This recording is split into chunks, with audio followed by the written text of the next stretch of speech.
I waited a year while my girlfriend recovered. Then she slept with someone else. He stood by her side after the most traumatic event of her life. He was patient, respectful, loyal.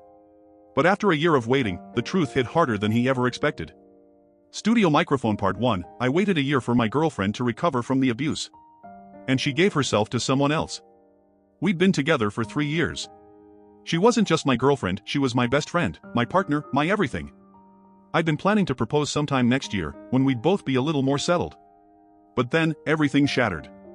A little over a year ago, she was attacked after work. I'm not going to go into the graphic details, but it was violent. Horrific. She survived, physically, but something in her died that night. And while I wasn't the one assaulted, it still broke something in me too. The guilt, the helplessness, it swallowed me whole. The guy who did it was caught almost immediately. Security footage, traffic cams, DNA. He pled guilty and got 20 years. Maybe 10 with good behavior.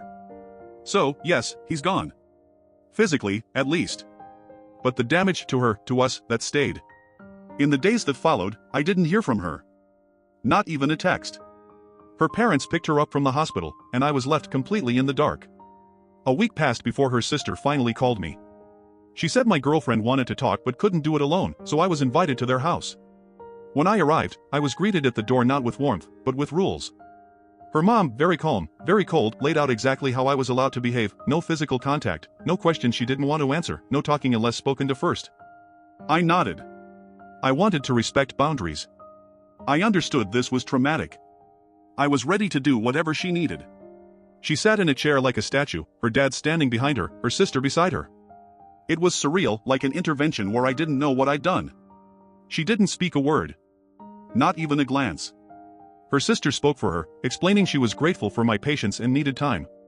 I smiled, said I understood. And I left. At home, I cried. I stayed up all night researching how to support survivors. What to say. What not to say. What reactions were normal. What boundaries to expect. I was ready to stand by her side even if she didn't want to touch me or speak to me for a while. This was bigger than me. A month later, she finally agreed to meet me alone. We went to a small coffee shop near her parents' house. She was blank. Heavily medicated. Cold, distant. But I was still so happy to see her. She sat down and told me we had to stop seeing each other for now. That she needed to work on herself and couldn't handle a relationship. I told her I understood again and that I'd wait. I said I loved her. She flinched. Then said, "Please don't say that right now." I nodded. Swallowed the hurt. Told her I'd do anything to help her heal. Anything. The next day, she started texting me again, little things. Nothing romantic. Nothing personal. But I saw it as progress. And slowly, over the next couple months, we started seeing each other once a week for lunch. She told me about therapy. About her new job. She was healing, I thought. Slowly. Carefully. But still, we never touched. Not even held hands. She didn't want hugs. I never pushed. I waited. I respected. Then, one day, 6 months after the attack, she missed our lunch. No warning. No text. I waited an hour, then texted to check in. No reply. I called her parents, just to make sure she was okay. They gave me vague answers. Her mom finally told me, "She's okay, but don't expect to hear from her for a while." That sentence broke me. I wasn't asking for anything. I didn't need a long talk or an apology. I just wanted to know she was alive and safe. I'd been patient. Quiet. Careful. I was drowning in loneliness, but still I waited. 2 weeks passed. No word. Finally, her sister messaged me saying she was okay but didn't want to speak to me. No explanation. I broke down. I cried like a child. What had I done wrong? I hadn't pressured her. I hadn't demanded anything. I'd waited. Waited in silence, through isolation, through pain, through rejection. All I'd ever wanted was to support her. To be someone steady when the whole world shook. Then one day, a text. She asked me to meet her at an address I didn't recognize. I looked it up, it was a therapist's office. I left work early. Got there on time. Checked in. The receptionist told me the therapist wanted to speak to me privately first. She walked in, calm, professional, distant. She thanked me for coming and told me that my girlfriend wanted to speak to me, but under specific conditions. She handed me a paper, a literal printed list of emotional boundaries and behavioral guidelines. I just wanted to cry. Still, I nodded. Said I'd follow every rule. Then she said, "She has something to tell you. Please be patient." I walked into the room. My girlfriend was sitting across from me, red eyes, tissues in her lap. She looked up at me, really looked, for the first time in a year. I thought maybe this was the breakthrough. Then she spoke. "I didn't come to lunch that day because I was with someone else. From work. We were intimate. I didn't move. I couldn't. It felt like the walls caved in. Like the oxygen got sucked out of the room. My ears were ringing. My hands shaking." Then the therapist chimed in. "This is part of reclaiming her control. Survivors sometimes seek out new intimacy to reassert their autonomy. It's not cheating in the traditional sense." That's when my girlfriend reached for me and whispered, "It was a mistake. I was so lost. I don't want to lose you too." And for the first time in a year, I felt anger. Not at her. Not fully. But at everything. At the therapist. At the system. At how I'd been pushed to the edge and told to be quiet. To wait.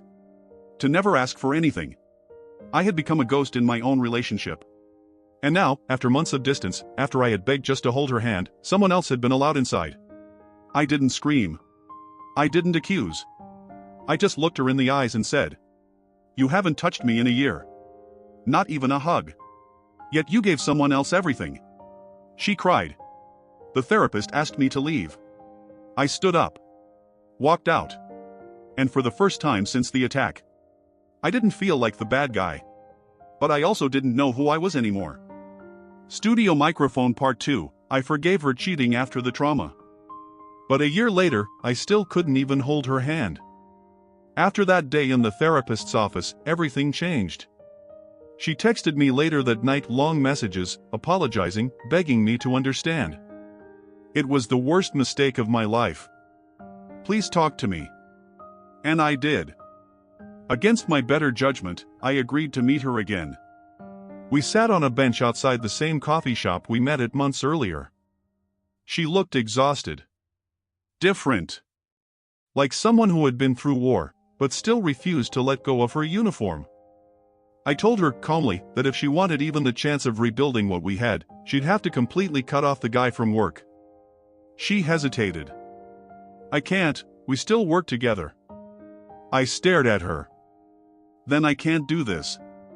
She went silent. But a few days later, she told me she'd quit. She actually did it. Found another job.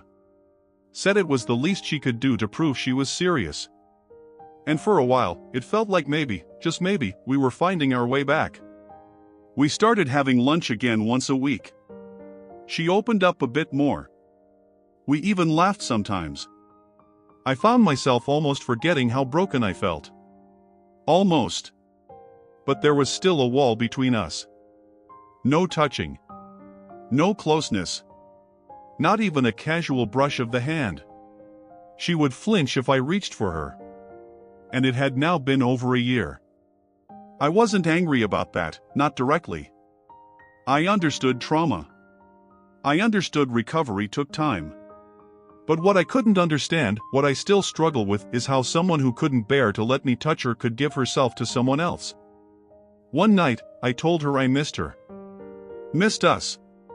She said nothing. I asked if she'd come over sometime, just to watch a movie, like we used to. She agreed. She arrived around 7. I ordered pizza. We picked a movie we both liked. And for 2 hours, it was almost like before. Almost. As the second movie started, I turned toward her on the couch. I didn't say anything. I just leaned in to kiss her, soft, gentle, nothing more. She recoiled like I'd slapped her. I'm not ready for that. Something inside me cracked. I didn't yell. I didn't accuse. But I said the truth out loud for the first time. It's been over a year. I've waited. I've respected every boundary. I haven't pressured you, I haven't touched you. But you gave yourself to someone else. Willingly. You've told me it meant nothing, that it was a mistake, but I've sat here for over 12 months wondering if I'm being punished for something I didn't even do. She cried. But this time, I didn't rush to apologize. I told her I wasn't angry at her for the trauma she went through. I hated the man who did that to her. I hated what it did to both of us. But I couldn't ignore what I was feeling anymore. I've been patient. I've been kind. But I'm not a monk. I'm not a robot. I'm your partner. Or, I was. I don't even know anymore. That night, I told her not to text me until I had time to think. And I meant it. A week passed. No texts. No calls. Silence. I talked to my sister, one of the few people I'd told everything. She said, "It sounds like you're grieving a relationship that died the night she was hurt. You're holding on to the shell of what you had, hoping it'll come back. But maybe it won't. And maybe that's okay." That hit me hard. But it also made sense. I wasn't just hurt. I was confused. Conflicted. Tired. So unbelievably tired. Every time I thought we were getting close to healing, something pulled us apart again. Every time I felt like a partner, I was reminded I was an outsider. Still, I loved her. I truly did. But maybe love isn't always enough. A few days later, she texted me. Said she missed me. Asked to meet. We sat in the park. It was quiet. No one around. She told me she understood if I couldn't continue. That she still wasn't sure how to be with someone, not yet. Maybe not ever. But I still want you in my life, she said. I looked at her. This woman I'd loved. This woman I'd waited for. This woman who had gone through hell, and dragged me through part of it too. I told her I didn't know what I could offer anymore. I couldn't just be her emotional support while she gave pieces of herself to others. I needed more than that. Not just intimacy, but honesty. Consistency. Effort. She cried again. I think I did too. Then she stood up, leaned down, and kissed me on the cheek. I'll always be thankful for you, she whispered. And she walked away. That was a month ago. We haven't spoken since. Some days, I want to call her. Text her. Ask how she's doing.